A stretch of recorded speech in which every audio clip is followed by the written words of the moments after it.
മുഖ്യമന്ത്രി ചർച്ച നീണ്ടുപോകുന്നതിൽ മുസ്ലിം ലീഗ് അതൃപ്തി രേഖപ്പെടുത്തി. നിയമസഭാ തെരഞ്ഞെടുപ്പ് ഫലം വന്ന് ഒരാഴ്ച പിന്നിട്ടിട്ടും ഇതുവരെ കേരള മുഖ്യമന്ത്രിയെ നിശ്ചയിക്കാനായിട്ടില്ല. രമേശ് ചെന്നിത്തലയും വി ഡി സതീശനും കെ സി വേണുഗോപാലും മുഖ്യമന്ത്രി സ്ഥാനത്തിനായി മുന്നിലുള്ളതാണ് ദേശീയ നേതൃത്വത്തെ പ്രതിസന്ധിയിലാക്കുന്നത്.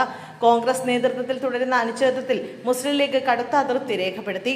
ഭരണ രൂപീകരണ ചർച്ചകൾ അനാവശ്യമായി നീളുന്നത് മുന്നണിയുടെ കെട്ടുറപ്പിനെ ബാധിക്കുമെന്നും ജനവിധിക്ക് വിരുദ്ധമായ നിലപാടാണിതെന്നും മലപ്പുറം ജില്ലാ general secretary P Abdul Hameed പറഞ്ഞു. 10 വർഷത്തെ കാത്തിരിപ്പിന് ശേഷമുള്ള ഈ വിജയത്തിന്റെ തിളക്കം കെടുത്തുന്ന രീതിയിലാണ് ഇപ്പോഴത്തെ സംഭവ വികാസങ്ങളെന്ന് ലീഗ് വിലയിരുത്തുന്നു.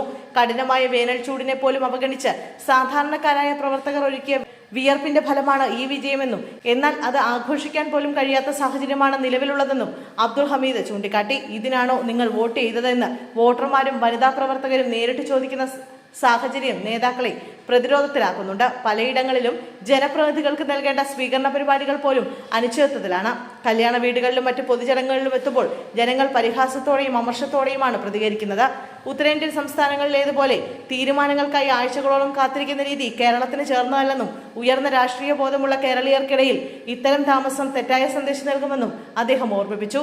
മുഖ്യമന്ത്രി ആരാകണമെന്ന വിഷയത്തിലുള്ള നിലപാട് പാണക്കാട് സാദിഖ് അലി ശിഹാബ് തങ്ങളുടെ നിർദ്ദേശപ്രകാരം പാർട്ടി ഉന്നതതല സംഘം AICC നിരീക്ഷകരെ നേരിട്ട് അറിയിച്ചിട്ടുണ്ട്. ദേശീയ general secretary PK Kunhalikutty, ET Muhammad Basheer MP, സംസ്ഥാന സെക്രട്ടറി PMA സലാം, ഹാരിസ് ബീരാൻ MP എന്നിവരടങ്ങുന്ന സംഘമാണ് ലീഗിന്റെ നിർദ്ദേശം ഹൈക്കമാൻഡിനെ അറിയിച്ചത്. മുഖ്യമന്ത്രി നിശ്ചയിക്കുന്ന കാര്യത്തിൽ കോൺഗ്രസ് ഹൈക്കമാൻഡ് എടുക്കുന്ന ഏത് തീരുമാനവും ലീഗ് അംഗീകരിക്കും. എന്നാൽ ആ തീരുമാനം ഒട്ടും വൈകരുത് എന്നാണ് പാർട്ടിയുടെ ഉറച്ച നിലപാട്. UDF-നെ 100 സീറ്റിലേക്ക് എത്തിക്കുന്നതിൽ നിർണായക പങ്കുവഹിച്ച പാർട്ടി എന്ന നിലയിൽ ഈ അനിശ്ചിതത്വം തുടരാൻ അനുവദിക്കില്ലെന്ന വ്യക്തമായ സൂചനയാണ് ലീഗ് നൽകുന്നത്. എത്രയും വേഗം മുഖ്യമന്ത്രിയുടെ കാര്യത്തിൽ അന്തിമ തീരുമാനമെടുത്ത് ഭരണം ആരംഭിക്കാമെന്നാണ് മുന്നണിയിലെ രണ്ടാമത്തെ വലിയ കക്ഷിയായ മുസ്ലിം ലീഗിന്റെ ആവശ്യം.